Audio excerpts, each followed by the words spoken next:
Hello' অসমবাসী ৰাইজ, আপোনালোকেতো জানেই আমাৰ অসমৰ বান পৰিস্থিতি বৰ্তমান ভয়াৱহ হৈ আছে। সকলো বিশ্ববাসীয়ে জানে আমাৰ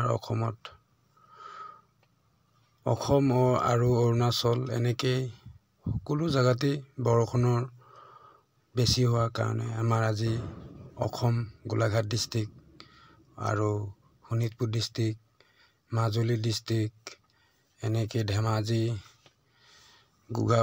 গোগামুখ, চিলাপথাৰ এনেকৈ বহুতো জিলা আমাৰ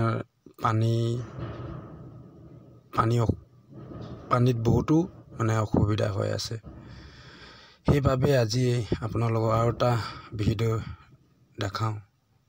আমি বোকাঘাট, বৰজুৰি, টেঙৰ চাৰিআলিলৈ আমি ৰিলিফৰ ৰেচন লৈ আমি গৈ আছোঁ, যাতে আপোনালোকে ভিডিঅ'টো শেষলৈকে চাই থাকে। এয়া ফাইনেলি আমি বৰজুৰিৰ পৰা সোমাই আহি আছোঁ।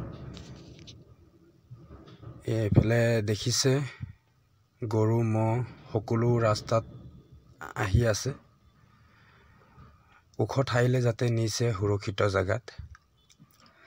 আমাৰ অসমতো তেনেকৈ বহুতকেইখনো জিলা ৰাইজে পানী সমস্যা ভুগিবলগীয়া হয়।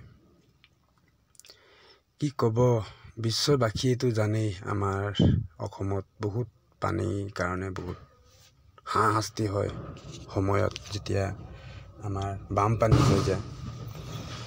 ৰাইজৰ এয়াই আৰু দুৰ্ভাগ্য আৰু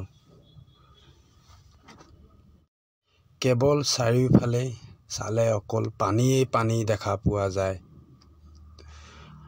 চাওক বন্ধুসকল, নিজৰ সা সামগ্ৰী যাতে ভাল সুৰক্ষিত জেগালৈ নিয়া সকলো ৰাইজে চেষ্টা কৰি আছে। তাকে আজি গৈ আছোঁ টেঙৰ চাৰিআলিত, তাতো কেনেকুৱা সমস্যাৰ সন্মুখীন হৈ আছে ৰাইজে, সেয়াও আজি আপোনালোকক দেখাম। অলপ পাছতেই আপোনালোকক দেখাই আছোঁ। আপোনালোকে লগতে আহি থাকক ভিডিঅ'টো উপভোগ কৰি।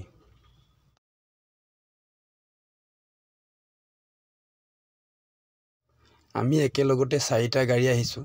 2টা গাড়ী টেঙৰ চাৰিআলিত খালী হ'ব আৰু 2টা গাড়ী ধজা চাৰিআলি ফালে যাব। জাপৰি ফালৰে ৰিলিফৰ বস্তু আছে, যাতে ধজা চাৰিআলিতে খালী কৰিব সেই 2টা গাড়ী। এইফালে চাওক পানীয়েই পানী দেখিছোঁ। যোৱা বছৰ তাৰ আগবছৰ এই কালভাৰটো অলপমান অৱস্থা বেয়া হৈ গৈছিলে, তাৰ ভিতৰত আকৌ মেৰামতি কৰিলে। ৰাস্তাটোও খৰি গৈছিলে, সেইটোও মেৰামতি কৰিলে।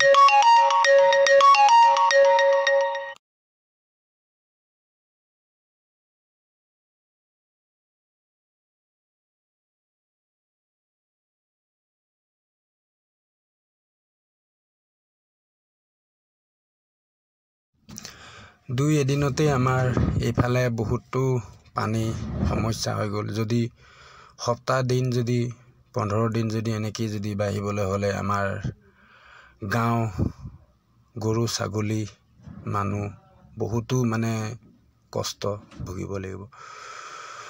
বন্ধুসকল, ফাইনেলি এয়া গাড়ী লগাই দিলোঁ। মাল খালী হৈ আছে, মণ্ডল সকলো আছে, গাঁওবুঢ়া ৰাইজ ইয়াতেই ৰিলিফৰ চাউল বিতৰণ কৰি আছে। আপোনালোকক ভালকৈ যাতে দেখাইছোঁ, চাৰিওফালে দেখাওঁ আপোনালোকক।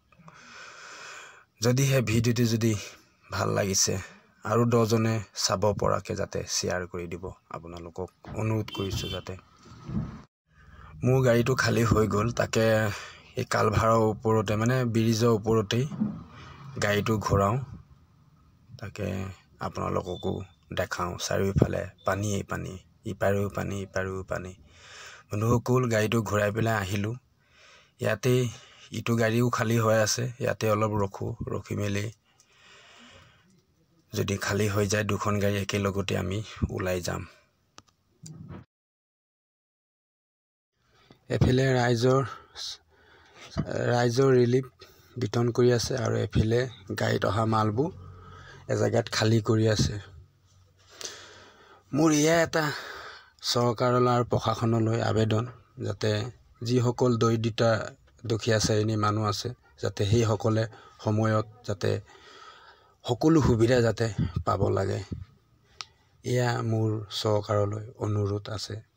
আৰু তেনেকৈ যদি আমি সকলো দৰিদ্ৰতাকে যদি আমি সময়ত যদি আমি সুবিধাবোৰ দিওঁ, নিশ্চয় সি দুখ কষ্টটো কেতিয়াও তাক উপভোগ নহ'ব, যাতে নিজকে নিজক কমজুৰি বুলি, নিজকে নিজক দৰিদ্ৰতা বুলি কেতিয়াও সি অনুভৱ কৰিব যাতে নোৱাৰিব।